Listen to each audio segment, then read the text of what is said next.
I'd like to call the meeting to order in accordance with the Open Public Meetings Act. Tara, will you take roll call, please? Sure. Bob Puskis. Here. Arnold Schmidt. Here. Bill Connell. I'm here. All of me. Chris Williams. Here. Chuck Martin. I saw him before. Here. David. Here. There you are. David Triggs. Present. Dina Lux. Here. Okay, and then we have Bo Burtis. Here. Councilman Chase. I see you here. Bob Warnlocker. Here. And Mayor Kramer.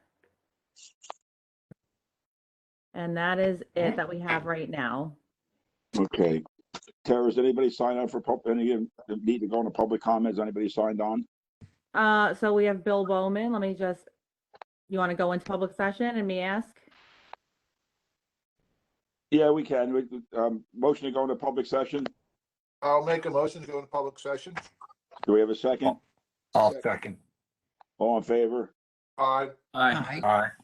We're now in public session. Okay, hold on.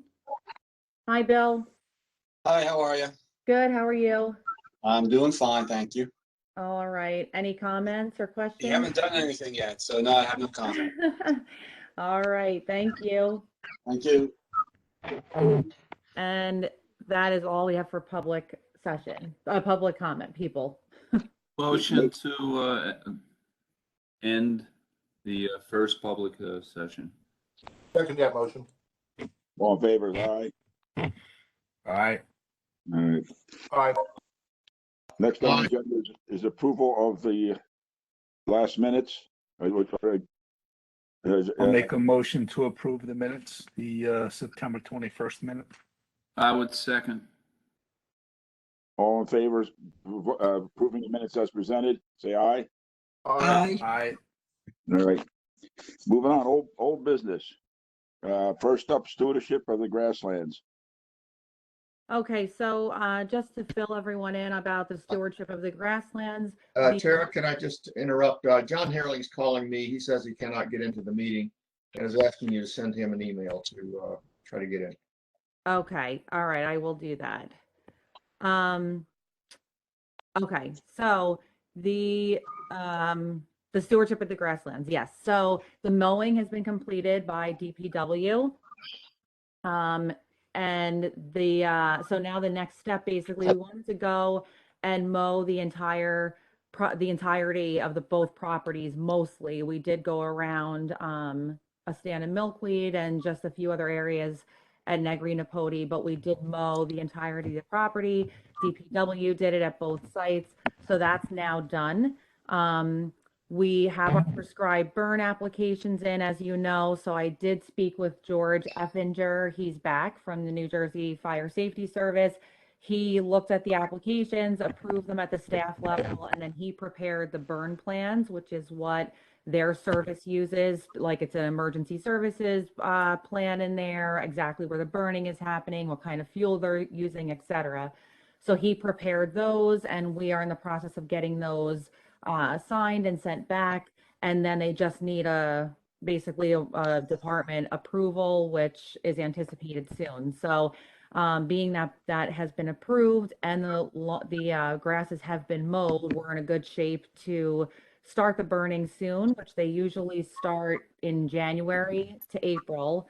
And again, he said he'll give us as much notice as possible so we can get the signage up, and we'll probably update the website as soon as the burn is definitely approved, just so we have something out there letting people know that it's coming.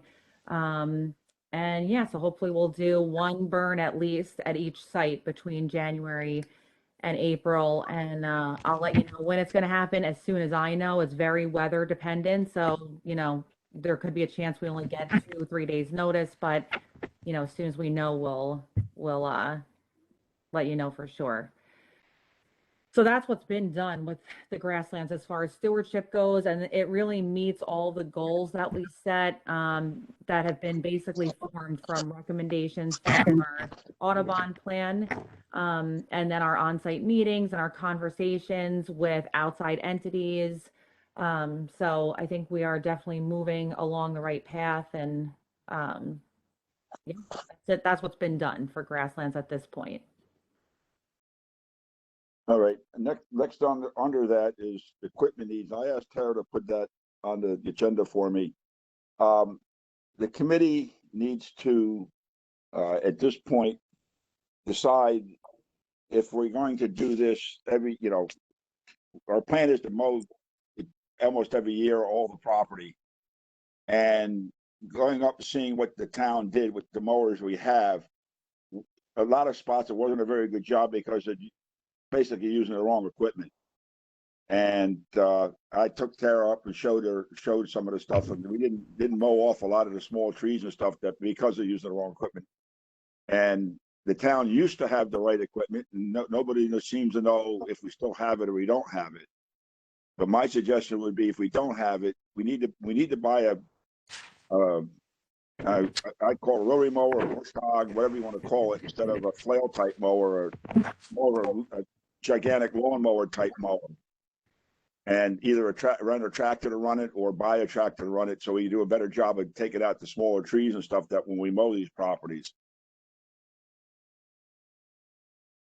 So, like I said, it's the committee's got to decide if we're going to try to keep mowing ourselves, then we need to invest again in some equipment like we did way back beyond there. And I Do did we have just an idea of what we need and how much it will cost, Bob? Yeah, Dave, I did a little research today on it.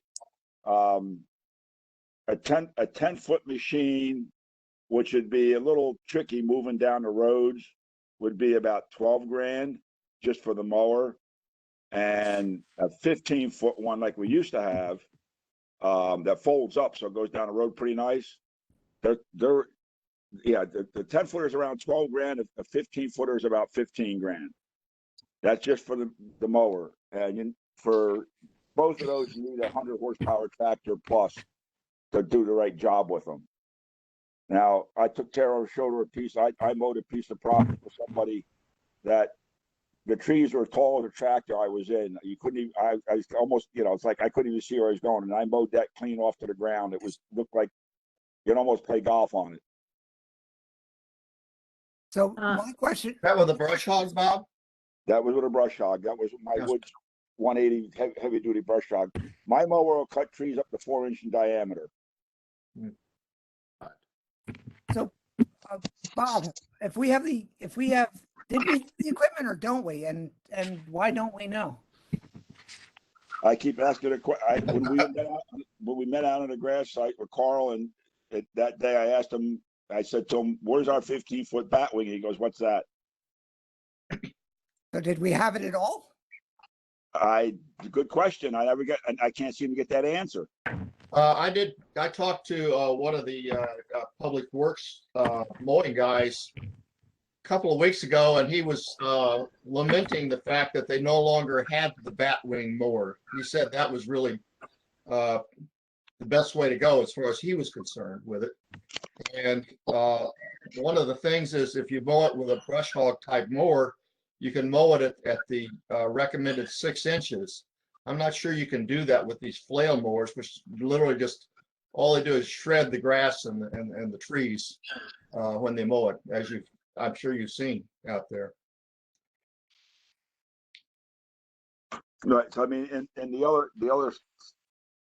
not a problem. It is a little bit of a problem. I mean, we're not going to do this right away, but as far as buying something tomorrow, and I don't know what the town's protocol to buy a piece of equipment is, but equipment's hard to, as the cars and pickup trucks and stuff, equipment's hard to come by, farm equipment and stuff. So if we're thinking about doing something like this, we want to get on to, again, Bob Warnlock would know better than anybody about how we go about buying a piece of equipment.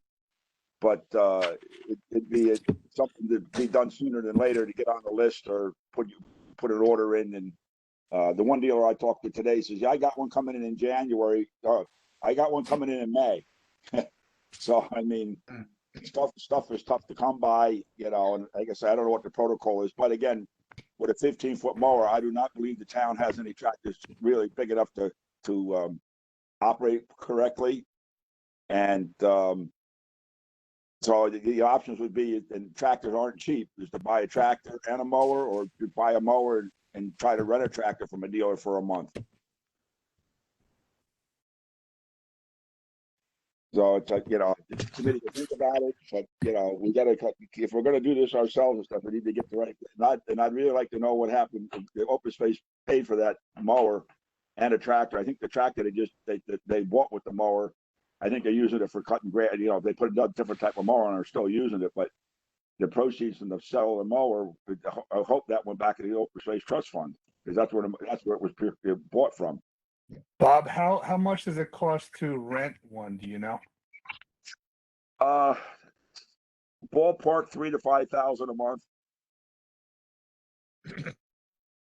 Yeah, that wouldn't make Would be used 1 month a year? Is that what you're saying? Well, yeah, with a 15-foot mower, I think that Public Works mowed that in less than a month. Didn't they tear to both properties? I mean, Yeah, you had the a hurricane. little less. But I think you could get it done for a month in a month's time. They got to do it. Got somebody on it and kept going. So Bob, that mower's gonna take out the 2-inch diameter trees? Absolutely. That's what Carl. That's what Carl said to me. Oh, them mowers won't cut those. They won't cut trees. I said they'll cut up to 4 inches. And basically I had to tell them, you try and tell a farmer what the machine can do and can't do. Bob, do you know if any of the other towns in the area have them, that we might be able to share their equipment with them? That I don't know, because I don't know if any towns have grasslands like we have. I do know that Mercer Meadows, they're using a brush hog. Looks like about a 10-footer, Bob. And I can send you a photo of the brush hog and the tractor that they have. I mean, that is an option, but is it available when we want to use it? And that borrowing or renting, borrowing equipment from some other town that has the same thing, it might be a little. That might be a little. I mean, I'm not against it, but now I know they would want to use it at the same time. Yeah, that's my thought. Yes, Right. Yeah. I agree with Bob. I mean, I don't know what the township inventory on equipment is, but if we do need something like this, I mean, I certainly think that we should purchase it, because we have a lot of open space in our township, and we can't depend on other towns to lend us equipment when we need it. So I would make a motion to at least look into, purchasing what Bob's suggesting. So you're suggesting a 15-footer, right, Bob? for the ease of moving it down the road, yes. Okay, then. And the tractor, you're saying too, right, Bob? Yeah, I mean, How much is the tractor, Bob? You didn't tell him how much the tractor was. That's what I'm like, the tractor. yeah, well, that's the reason I said maybe we could rent one. Because you're going to spend, for a used 100 horsepower tractor, 100 plus horsepower tractor, if you can find one in decent shape, you're going to spend 30, 40,000 for a used one. And if you want to buy a new one, you're probably looking close to 100,000. Yeah, that's what I thought. 100,000. So let me just stop you right there. At that dollar figure, you're going to have to buy a new one, because it's going to have to be purchased under contract by bid or by cooperative purchasing through a county co-op or the state contract. So you're not going to be able to buy a used one. Maybe that Houston Galveston district. There you go. So I think that after all of this discussion, and I'm sitting here quietly listening, is I think that what you need to do is simply make a recommendation to Tara to make the request that whatever this committee feels is appropriate equipment to be purchased, that it be included in the capital budget for the Open Space Trust for 2022. And that was my motion. Exactly. Well, I cleaned it up a little bit, David. Thank you, Bob. I'll second that motion. Bob Warnlocker, question for you. What's the dollar value on I mean, does 15,000 have to go through that too, or does the tractor have to go through that process? No, you're talking about for used or no? So we would use anything over at $6,700 or whatever it is requires quotes. I mean, we generally, for equipment like that, we generally go to a contract vendor, whether it be a state contract or a cooperative contract, or there's a number of local and national cooperatives that we're a member of for equipment like that. So, and it's not hard for us to find a vendor. Doesn't necessarily have to be local, Bob. That's the thing.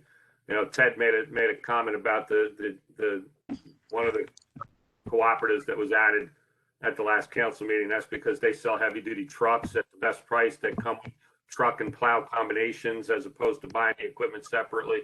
So we became a member of that cooperative. They're out in Texas. Maybe they have these types of mowers on one of their cooperative contracts as well. Like I said, you have the knowledge, then make the recommendation to Tara, and that would get included in the budget request. So, hey, Bob, Robert, You got three of us. Which one?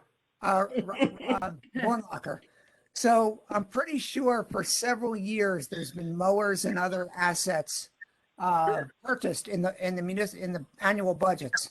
Absolutely. Okay, so it's a little concerning that somebody says, "I thought we had this mower, but we don't know where Well, it is." this is something that's very specific, and I can tell you, if Carl Howe doesn't know what it is, that means it's probably been gone since he became the public works manager. Okay. All So right. You're talking about a piece of equipment that would probably be used once a year. It was probably auctioned off. I don't remember it, so I don't know what he's talking about. And I've been township manager for 9 years. Okay. So and obviously Bob said it was purchased many years ago. I don't have any knowledge of it. So that's what I'm saying. The mowers that you generally see purchased annually are the mowers that we use to cut grass all over town in all of the parks and trails and open space. All right. Can you get an attachment to the township, can use it to mow this roads, side roads, or 15-foot mower. We have roadside mowers. Those aren't going to be used to do roadside mowing. Those flail mowers that they're using are probably perfect for roadsides. They're That's just what not, they're used for. They Yeah. are roadside mowers. but what are they using to mow our parks? I mean, what? So you have people riding mowers, and there's one larger mower. I think it's a 12-foot mower with a tow behind mower. It's a I gotta remember, we got thousands of acres to mow.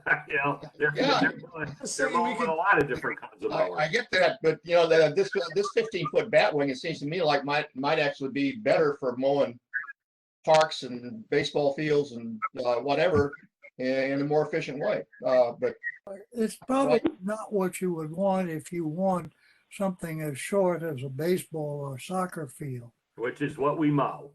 No. well, I'm just saying, I was I just keep hoping we thinking could use the tractor for something else also, if we're gonna spend that much money. That's the only thing.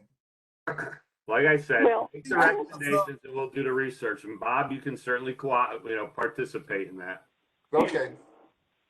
excuse me, this is For Melba farms, Batten. bring up the small trees that either we're Hello. going to let it become forest or we're going to. I think Hello, hello. hold on, Melba, one second. All right. I think Melba wants to speak. Hi, Melba. I think, I'm sorry I was a little late. I missed the first part of it, so it may not be what you want to hear, but aren't there other, well, there's certainly other agents, other organizations we can ask about the type of mower. For instance, New Jersey Audubon, and they used to do it for us. They must have the latest equipment, and they could tell us what to get, I guess. But I'm concerned about the cost of it. It's who is responsible for paying for it? If it's open space property, that's just a small percentage of what we're thinking of mowing, isn't it? It is, the reason that, so when we talked about it in the beginning, we did, so I think reaching out as part of, our investigation, we can definitely look and see what the latest equipment is and kind of get some ideas from other agencies as to what they have. I think that is a great idea. Yeah. The thing with the grasslands, so we are, the committee and the Trails Committee, has been kind of focused on making sure we have stewardship at the grasslands because they need to be, taken care of in a certain manner to make sure that they stay grasslands. So if we're going to continue to do, and that's what they were saying in the beginning, if we're going to continue to do this as like an in-house job, we want to make sure we have the correct equipment. And the brush hog is what was recommended by New Jersey Audubon, and it's more effective and it allows us to mow to the correct height that we've been trying to mow to. So having the correct mower, it is an expense, but it's for the long-term stewardship of the grasslands. So that's Well, really. and how are we going to pay for it? Is it all going to come out of the budget for? So Melba, I think you need to define. I think you need to define hours because Open Space Advisory Committee doesn't own any equipment. The Township of Franklin owns equipment, and certain equipment which is used to maintain open space and park properties is paid for out of the Open Space Trust. So that's where the dollars would come from to purchase this piece of equipment if in fact it was used to maintain some portion of open space. Yeah, and there are other ways to pay for it too. I think we'll get resistance from the citizens if we throw around $100,000 and tractors and a lot of expense there when we can perhaps get it cheaper or even ask various parts of open space because when you say open space to the public, they're thinking of places you can walk and that are really open. And if it's recreation or a number of the even trails requires a different kind of equipment. It doesn't require this grass cutting thing. So the grass cutting is mainly for the big open fields. Is that correct? So that is correct. And I understand that there is the sticker shock, I guess I'll call it, to begin with. But I mean, we do have a lot of acres, as Bob mentioned, and we do have, in order to provide the correct stewardship to make sure that they stay in the condition that they need to be in. Yes. We're going to have to spend some money in order to make sure that we can do that. The grasslands are sensitive and they require a specific type of stewardship, especially when it comes to, they need to be mowed at a certain point. They need to be mowed to a certain height. They need to not, need to be used. So, there's an expense associated with that. I don't know that there's ever been any expense done yet for this type of stewardship. So, with the burn, we are able to use that program, and that's free for us, which is wonderful. And that's, right. We take full advantage, we take full advantage of that, which is great. But yeah, I mean, getting around the cost of the mower, I don't really think that's a possibility. Well, there are some things I guess we could do to raise money for it. No, but Bob said we could rent one. We should look into renting one and purchasing one. And well, see. That's a good idea. So maybe we should look into that. All right, well, we have We're a big town with a lot of open space. Why would we rent equipment? Like, why would we not just purchase our own equipment that we can use when we need it? I mean, it really makes no sense to rent it, in my opinion. Well, if it only costs $5,000, it's a lot better than spending $100,000. And it's $5,000 when? A year? Like year. every 6 months? I don't know. I mean, once a year. The grass gets cut once a year, and it's going to sit around the rest of the time. unless it's cutting grass for 1 month, it sits around and does nothing.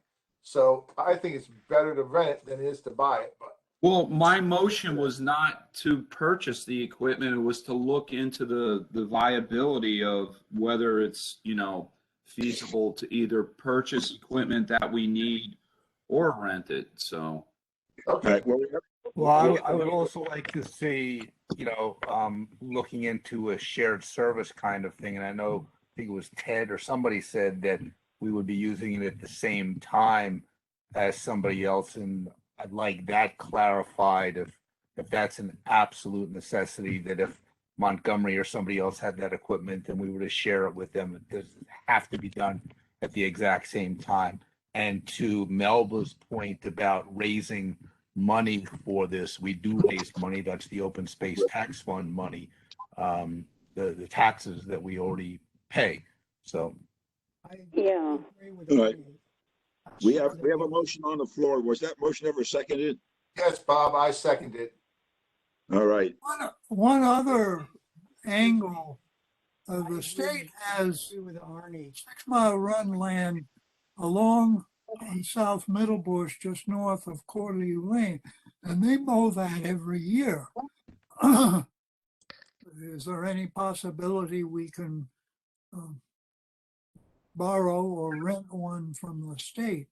The state doesn't mow that, Ted. They have somebody mow it for them, or the guy takes the hay off of it, whatever. The state does not mow that. Okay. I agree with looking into the shared service. I don't know that we have to do it the same. If we delay it by a month, then perhaps they're done with it. If there's a particular, you're saying it's used for a month. So if they do it in October, we can do it in November. Or September. So I'm wondering if Dave would be willing to amend his motion to looking into that as well as the other two parts of his motion. of course, certainly would. All right. So state your motion over again. So you got this, unless Bob wants to clean it up again for you. Let Bob clean it up for me.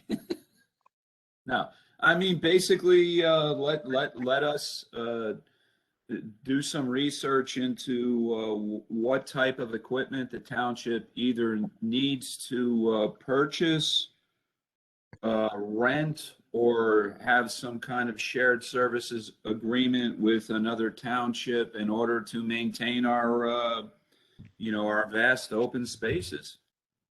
I would second that amended, as amended. All right. All in favor of that motion, say aye. Aye. Aye. Any opposed?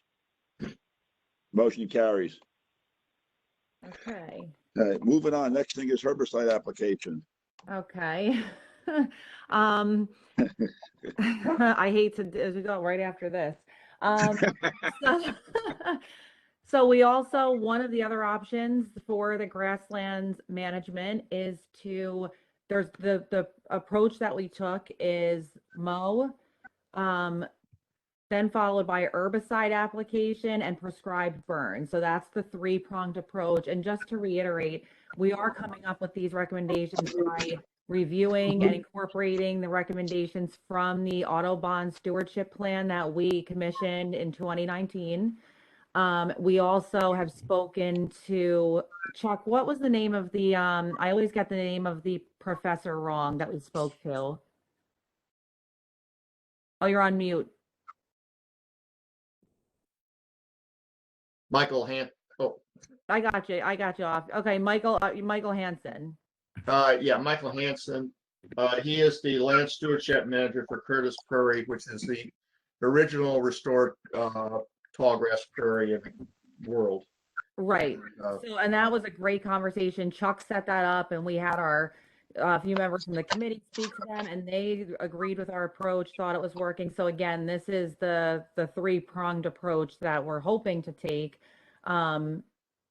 But there is a cost to it. So we did get a quote from our state contract. Carl helped me in getting that quote. And to apply herbicide to both Negri and the John Clyde Memorial Native Grassland Preserve for the acres that we need to treat the invasive species that are there. So that's the development of the mix, the spraying of the mix and everything. It's approximately $100,000 for the herbicide treatment. So that's, How much? that is for the whole site. Each That is for both whole sites. Yeah, you don't need, well, we need to discuss how many acres. We need to go out there and look at and discuss how many acres we actually needed herbicides on, because the whole site. What herbicide did you use? No, it hasn't been used. This is just a quote for the application of it. What did you settle on? Well, we didn't settle on anything. So basically what happened was I sent a list of the invasive species that were on the site. And then Carl sent that list to the contractor from our state contract to get a quote for the development of the mix and the spraying, the labor involved in it.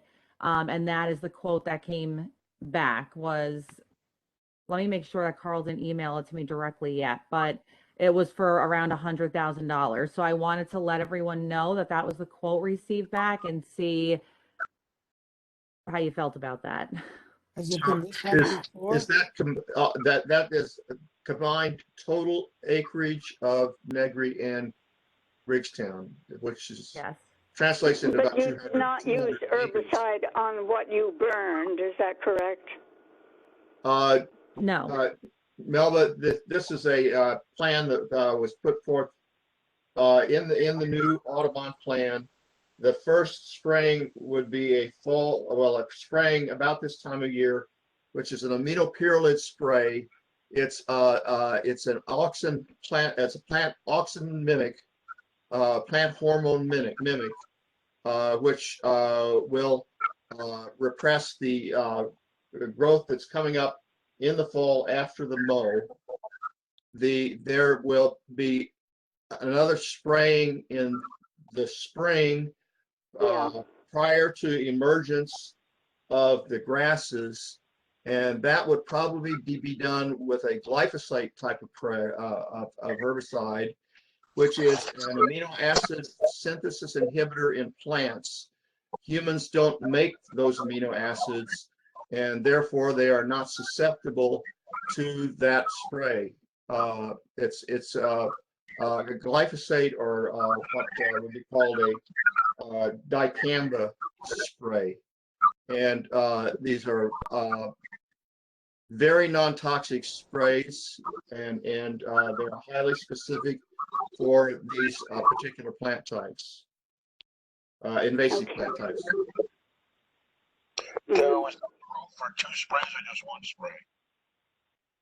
I couldn't hear that. I'm sorry. So was that quote for spraying in the fall and the spring, or just the fall? I believe that was just for the fall. For the fall spray. But Chris, I believe you already brought up, we probably don't need to spray everywhere. And we need to map out, where the invasives are and what invasives we need to spray. So we really need to collect data and do a mapping and figure out the exact acreage and that we need to do the spraying in. Well, I did send them the list of the invasives that are there from the Audubon plan, as well as the field maps that Audubon put together with the recommendations from the Audubon plan. So that was sent to them. I mean, of course, there's going to be some fluctuation in the cost once we have the final acreage. This is just a quote at this point. So yes, a full, but it's in that realm. So it's not going to be, it's not going to go from 100,000 all of a sudden down to 10,000. So I just wanted to give you the idea of what we're looking at. Yeah, I agree with that. I think you're right about that. Okay. So Tara, this is, we're talking about the fall and the spring, possibly $100,000 for each time. 2 questions. One, have we ever done this before? And after we do it in the fall and the spring, if we do it, would we be doing it a year later, 2 years, 5 years later? How does it work with something like this? Well, so I mean, honestly, it's not a requirement, obviously, that we do the herbicide spraying. It's a good way to treat. We do have quite a few invasives out there. The prescribed burn will do its job, but it's going to take a few times for it to really work. So if we don't do the herbicide spray, that doesn't mean that anything terrible is going to happen. It just, we're going to burn it, we're going to mow it, but without the herbicide, it's going to take longer to eradicate the invasives that are there. So that's one thing. So on a yearly basis, I can't say that we would do herbicide because it depends on how effective these treatments are. Once we get them to a point where they're more manageable, that would not be something that's needed every year, I don't think. But there's a lot of factors that kind of play into that. I'd like to clarify some things. There's some plants that mugwort is one where it's burning is not going to get rid of it. It's just not. You're right, Chris. Yeah, you're going to have to spray for it. So there is one plant, maybe a couple others that you're going to have to spray for. Just so you're aware of it, we did spray when who was here before? I'm so bad at remembering names. Anyway, the prior consultant and Bob and I went out there and looked at it, and they used Stinger and sprayed for it. It knocked back the mugwort. It didn't eliminate it, but it did knock back the mugwort, and it has come back. I guess it's been about 5-6 years now. Right. Just to clarify something, that the contract vendor who we use, that was 2 applications per year. Okay, thank you, Bob. Okay, that's good to know. Good. Tara, how many acres were on that 100,000? What's the assumption there? 160. That's the combined? Okay. 160 acres. That was the total that was given for to get the quote. 160 acres, 2 applications with the list that was supplied is about $100,000. The formal quote hasn't been done. It's our turf management company, and they're under state contract, and that's he said that he certainly could put together a formal contract, but we should anticipate about $100,000, so $50,000 per application. Bob, do we have to use a state contractor? Again, if you don't use a state contractor, you have to go out to bid. All right. Talking about money that it requires some competitive bidding process for government money to be spent. That's why we use a state contract. I spoke to a commercial applicator that does most of the farm work and stuff like that, and he gave me a quote of $100 an acre. Now I'd like to see the list of chemicals that we got quoted on because I can forward that to him and see what he comes up with. But to get 3 bids to do this, and $100 an acre for 150 acres is way short of $100,000. Well, and like I said, so all of these discussions are great. What you have to decide is if you want to pursue it, then we would go out to bid. If you think that there are people out there that will do this work for less than what the state contract vendor will do the service for, then you go out to bid and the low bid gets the job. But remember, the low bid gets the job.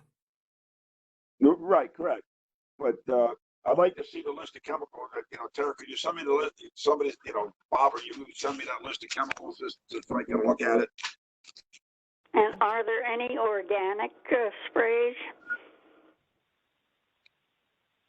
Just to be clear, and I could be wrong on this, but I don't believe that a list of chemicals has yet been produced. We sent the list of invasives to be treated, and the development of the mix would be okay. You know what I'm saying? So Yep. Send me the list. I will send you what I sent them, which is yes, taken please. right from the. I'll speak to a couple of vendors and just just to see if they're willing to what number they can come up with off the cuff without bidding it. Yeah. Tara, I sent you a list of the chemicals, which I thought was what you were actually sending to the bidder. I sent that to Carl also as well. So yeah. So I mean, it's pretty straightforward, and these are standard agricultural spray chemicals.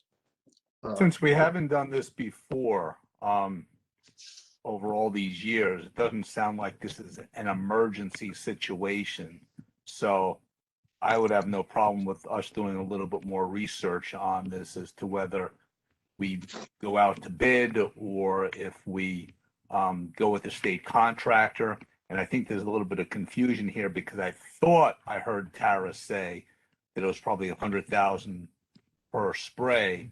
And I thought Bob said 50,000 per spray. So I'm Right, I not sure. texted Carl and asked him. So that's why I just gave you the answer that I gave you. Yeah, That's so the Bob, answer. yeah, Bob's correct. I think just so you know, we can definitely do some research and more research into this, get some options. We won't spray this time before, because once we burn it, we're not going to spray it. So, and that's fine, but just be, you know, that's the time frame. So, and that'll work because we have the burn approved. So it's not like we're not doing any type of management. This management, Grasslands management is going to take time. It's slow motion. So Yeah. it is what it is. Yeah. I make a motion that we put it in next year's budget. Well, one of my concerns is, you know, Doesn't not mean we so have to much say it. the funding of this, but the fact that you're spraying chemicals, you know, additional chemicals in an area where people, you know, are highly dependent on, you know, groundwater wells. So I think we need to look into, you know, whether or not that these whatever chemicals we're applying could impact those wells. Well, we have toxicity data. We have ground soil half-life data on all these chemicals. That's something that we can provide. I can tell you that these particular sprays that we looked at that were from the Audubon recommendation. They're all from the Audubon recommendation, and they're low toxicity sprays. There are naturally occurring compounds in plants that are much more toxic than these particular sprays. But you know, if we can find more data for you. I mean, it's not a problem. These are very well studied. I would like to make a motion that we put $100,000, not that we're going to use it, into next year's budget for spraying of invasive species. I appreciate that. Just let me just chime in here for a second. It's October 19th or something, 18th. All right. So the budget process takes place in February and March of 2022. Do a little research, get a little bit more data. It's October. You don't need to have a motion to include money in a budget. Same as with the tractor and mowing and mowers.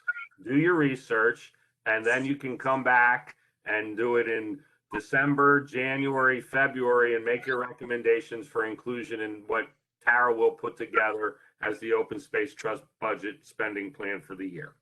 Okay, Bob. Great idea. I like that. All right, let's move on. Next on the list is 518 property, Tara. There's no main update on the 518 property right now. I know we were planning to go out and look at it, and a few people went out in different time periods just because of scheduling, but we will go out and look at it right now. The permits there are still suspended, so people that have permits at 518 are hunting at 10 Mile Run, and I've just been keeping them informed. Basically the only update I have for that right now. Okay, very good. So I have a little bit of an update. Okay. I actually went out to the property. I know that Councilman Chase and I think Chuck, did you go with the councilman?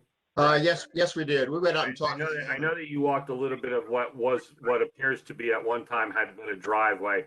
I walked the other portion of the property where I had spoken at the last, I think it was the last open space meeting, that wooded area to the west of the driveway and the houses that are to the west of the driveway.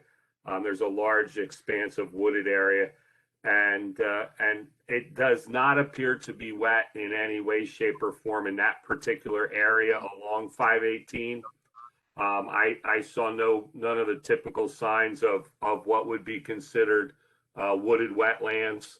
I think that the idea that was discussed. I think it was the last meeting, right? At the last Yes, meeting that we yes, discussed last the meeting. idea of possibly cutting in a parking area just in from 518 that would be visible from the roadway, but would allow for parking off the roadway. I think that's viable from what I saw out there. And I think that as we move forward with any plans for that property, that's, in my opinion, I think that's the best option. It puts the parking area away from any residences, and it also, that area of woods it's not dense woods. It's easily, you can easily walk through it without any difficulty. So a hunter or a hiker, or if we were to cut trails in from 518, is that entire property is very viable. I walked a significant distance in from 518 and saw no wet areas, but in particular, right by 518, saw no wet areas. So that's my 2 cents on 518. Yeah, Bob, I think I went out in the same area that you're talking about. It's actually right across from the Madden Farm sign. Exactly. That's exactly where I was, right across from their driveway. Yep. That looked to me like a good spot. Just make a curb cut, thought and so put a too. culvert in, and I, put a actually, small area. I took some pictures. I meant to take them off my phone so I could show them here, but I was directly across from Madden's driveway. Yeah, that's a good spot. Yeah, I thought so too. That actually is something, once we like kind of get it mapped out and finalized, we could put that in the budget for next Sure. year. And that's something that I think that Public Works, we could go in and clear the area of the trees and build a gravel parking lot as a spring project. I don't think that that's a real heavy lift. Okay. I think doing the driveway and trying to create something far into the wooded area on that existing driveway is a much more difficult task. Well, I think I was out there on October the 1st by the driveway, and on the tree right by the driveway there's still, as of October 1st, I don't know if it's been changed since then, but there's still a sign posted there saying bow and firearm hunting on this property. So if it's still there, or any others for that property, I would think that they should be either removed or covered over. I think it would be appropriate. Yeah, we can do that. Yeah, I don't think there's too many just on that perimeter there. I just saw the one at the driveway there.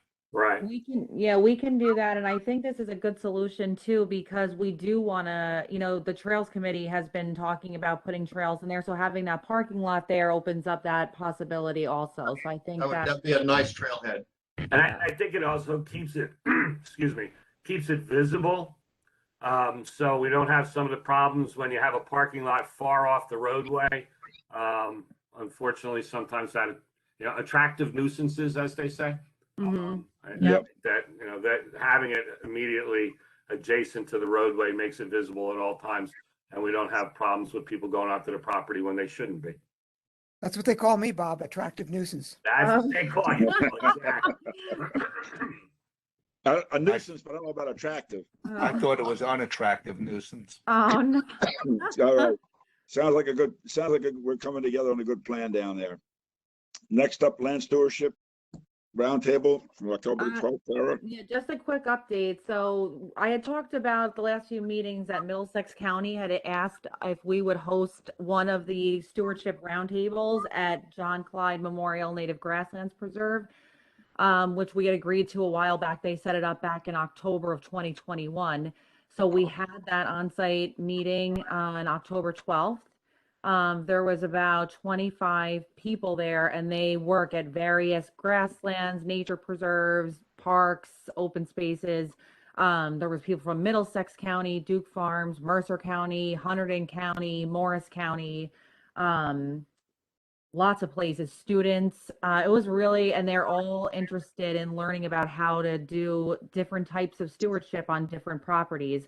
So, big thank you to Chuck and Chris. They came out with me and spoke to all the people, and then we did a little walking tour of it with them, and I got a really nice thank you letter back, and apparently they all really enjoyed it.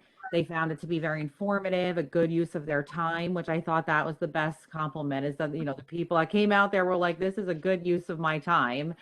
And maybe at some point they might come back. But the other thing is I got a few ideas from being with this group as well. So I thought it was like a really good opportunity to highlight our program and to also kind of get to know some of the people in the surrounding areas. So that was that.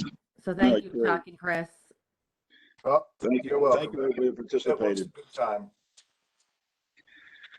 All right. Does anybody else have any other old business they would like to bring up at this point? If not, we'll move on to new business. Comments on the Somerset County Preservation Plan, Tara? So I included when I sent out the agenda, the review that I've done thus far of the Somerset County Preservation Plan. The preservation plan is a very large document, but it's divided into 3 sections. The Farmland Preservation Plan, which is an update to the 2008 NA plan. An update to the Open Space and Recreation Plan, which is an update to the existing 2001 plan. And then the creation of a new historic sites plan, which there is no such plan in place. The interesting thing about the 3 plans is that they also are bound together by looking at where funding can be leveraged, where partnerships can be leveraged, where properties should be purchased for 2 different types of preservation and how that can be done. So it's a really good plan. There's really not a plan like that in the state of New Jersey or really in the surrounding area. I did go through open space and farmland plan and I included my comments. I can go through them if you want, but I'm assuming a lot of you probably read them. The protocol moving forward is that we can submit the comments digitally online and after we discussed them, I figured I could submit them. I did go over the farmland plan with open space and I went over the open space plan with the trails committee and with the environmental commission, just so everyone's kind of on the same page. So if you want me to go through them, I can, unless you want me to just answer questions or if you have a specific comment or an edit to the comments, whatever you guys think works best. I have a comment, Tara. Just one on page 7, where it talks about provide water access, and it says in greenways related to rivers and streams. I know this is a county strategy, Yeah. but can the canal access be included in this? It does state on page 8, at the bottom of page 8, partnerships with other public trust land managers, municipalities, conservancies, and state parks. Yeah, I think that's a good comment, and I can definitely add that to the list of our comments, and I think that kind of fits in nicely there. I think it fits in. I would love to see that in Franklin. It would fit in with the part that talks about on page 8.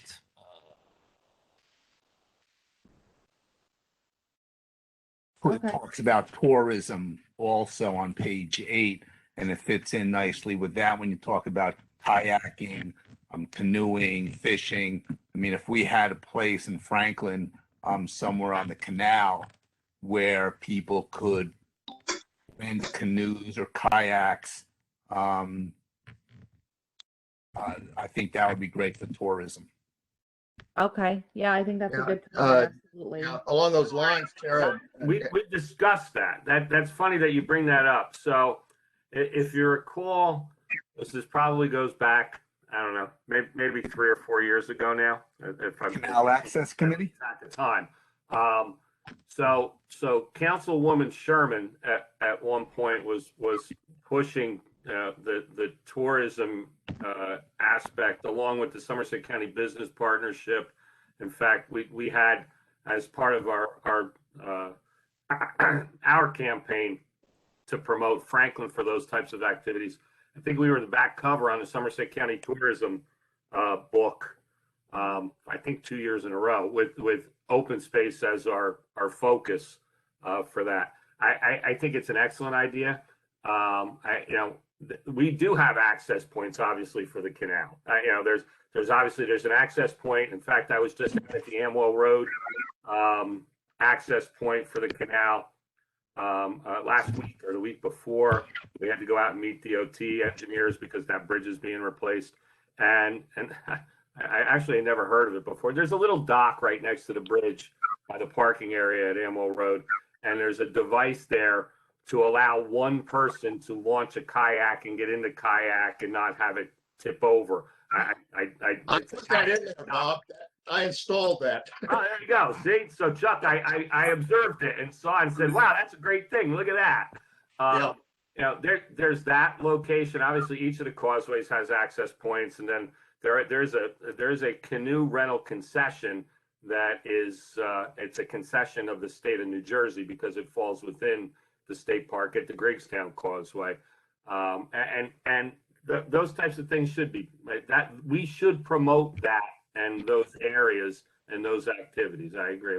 We try to, and we have a map that was created a couple years ago that lists all the trails and all the access points along the canal. There's a things to do map in Franklin Township. You know, we continue to try to promote it, and I think that would be a good activity for this committee to do. I know Trails does it often, but that's part of part of the responsibility of this committee is to promote those types of activities, and we do, and we do. I think you should do as much as you can. Well, we had a canal Along that access line, committee that was about, you know, it lasted less than a year, but a big report came out from that, and this was all discussed in that. It was probably 6 or 7 years ago, maybe more than that. Yeah. The one place that we should- Along that line, I'm working with my colleagues in Canal Watch.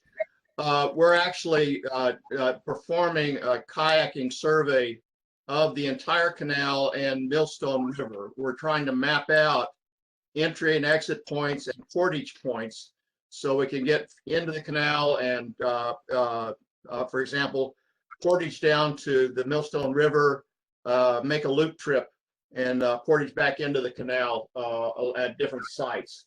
We are about a year into this project, and our intention is to create a type of map, but I would be perfectly happy to provide this information to the township along that lines. The other thing we're doing, we have a GIS department. We have a GIS specialist on staff. We create maps and those types of maps are things that we have the ability to create. And so, yeah, I mean, I can put you in touch with him and we'll just go from there. Tara works with them all the time. Yep. sure, we're writing up reports of these trips, and I'm including GIS information in them on these. We're also working with the park to repair docks and entry points. In fact, we're working on the small dock just below the Griggstown Causeway right now because it got flooded away and trapped in a bunch of trees, and we're working on that. We're working on the Kingston dock, which we had almost pulled out of the water and repaired, and then we lost it in the flood. It's somewhere underneath the canal at this point, but it's our intention to try to put a new dock in there and use that as a point, for example, where you can put in the Millstone River at Kingston. We've gone down to Rocky Hill, portage back into the canal, and then paddle back up to that Kingston dock as a nice loop trip, so kayakers don't have to shuttle along the way. But along that line, I think what Tara's brought up, I think we need to include this, have this included in this county plan. It's not mentioned there, and we need to also include that, you know, the canal and Millstone River routes, which should be something that we would be, you know, promoting in the county plan, along with, what is it, they have Passaic River. I think that's all they mentioned in this particular case. It would be nice if at the Van Wickle house, the entrance was a little larger. There is an access point there. There was a dock down there at the canal. We actually got permission to keep that area cleared right next to the bridge. In fact, one of our other projects was removing all the logs from the bridge that got in the flood 2 weeks ago, and so on. But there was a dock there. I talked to Patricia Kalesser about that dock. They have no intentions of putting it back in. But actually, that point is not a bad launching point for a kayak or a canoe. There's a shallow shelf there, and that's really all you need for that type of boating and so on. But we feel like that's an important access point as well. And we actually, back in March, we put in there, paddled up the canal and portaged around Lock 12, and then put into the portaged over to the Raritan at Lock 10, and paddled down the Raritan to the Seeley's Brook overflow area there, came back in the canal and came back to the Knott Lane site again. That will be, I think, will be a nice loop trip to advertise as we go along with this. It would help to make that entrance into Van Wickle home bigger. You can't make it bigger. Okay, so let me give you a little. So that actually is public right of way. It's actually not a driveway. It's actually the extension of Demont Lane. It's public right of way. The property line on the left side of the driveway going in is very close to the edge. It's Rutgers Prep property, very close to the edge of the driveway. And at the entrance on the right-hand side is a cemetery. There are several graves immediately adjacent to the driveway, so there would not be any room to make it wider. We met it was pre-pandemic, obviously, so this hasn't happened at this point. One of the discussion was the creation of additional parking for not only Van Wickle, but it would also benefit the canal as well. And if you go down the driveway, you can see on the right-hand side when you get in a little distance in from Easton Avenue, there's a large open area that we intend to create additional gravel parking for both the Van Wickle house and the canal access. So great. And we met with the DNR canal people. Patricia was one of them, as well as some others. Stephanie Fox was there. And Carl and I met with them. I think, Tara, you were there too, weren't you? Did you come out with us on that one? I don't know. I don't think so. You know, it might have been Sue Ann Durkatch, who's the president of Meadows. We had a discussion. It was, in fact, it was Sue Ann. And that was to expand the parking to allow additional parking for, like I said, not only the canal access, but also to access our property at Van Wickle. So that part will happen. Just can't make the driveway any wider. Can we try and get some land from Rutgers Prep to make it a little wider, or is that impossible? Like I said, Chris, we can't make the driveway any wider. The answer's no. All right. Any more comments on the plan? If not, we'll move on. Next thing on the agenda is the consultant's report. Anybody got any questions for Tara on her report? Well, I guess one question, Bob, I'm sorry. So is it okay though with these comments if I submit them to the county, because they're requesting the feedback now on the plan? Once I work them up with this, just kind of want to get the okay to go ahead and do that. I make a motion that we approve Tara submitting our comments to Somerset County. Do we have a second on that motion? I'll second it. Any discussion on that motion? Hearing none, all in favor say aye. Aye. I was on mute. I got to say one thing. Sorry. Tara, one quick thing on page 6. In the first, in the paragraph of wording, it says undertake a long-term management plan, but then the check mark is under midterm. So it doesn't quite jive. So that's the last thing that I have to say. Oh, okay. Page 6 in their goals that they wrote up, you're saying. Right. It says long term, but the check mark is under midterm.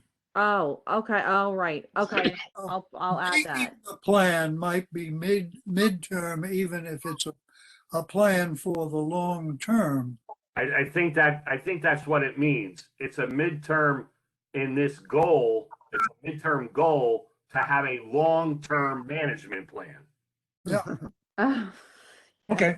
I just wanted to, if that's what you guys believe, then so that's be it. what I it looks just like. Yeah. wanted to get that in there. That is what it reads like. All Okay. right.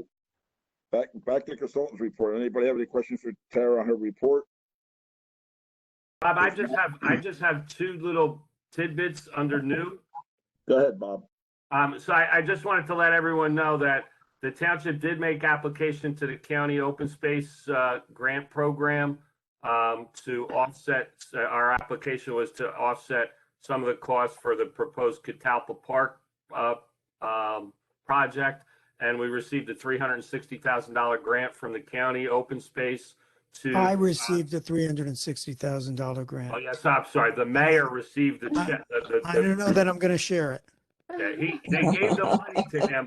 I asked him if they gave him one of those big giant checks, and he said no. They gave him a small one that he could deposit. I don't know what he was talking about, but I heard he was going to widen his driveway. so the township received I just paved my driveway. Oof. yeah.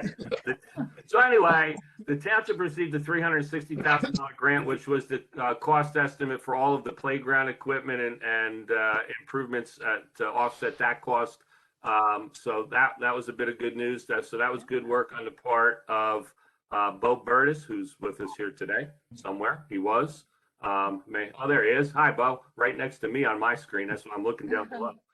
Bo Burtis and Carl Hauk and Maureen Sturgeon and Darren Mazzy from CME put together that application and presentation and did all the work on it. So thank you to all of them for that application, successful for 360. And then I was informed, I think on Friday or Saturday, from Sue-Ann Durkatch of the Meadows Foundation, that the Meadows Foundation received a different county cultural and heritage grant for 146,000 and change, specifically earmarked for restoration work at the Van Loosa Dam House. For those of you who are not familiar, Van Loosa Dam is the house at the head of Blackwell's Mills on South Middlebush Road.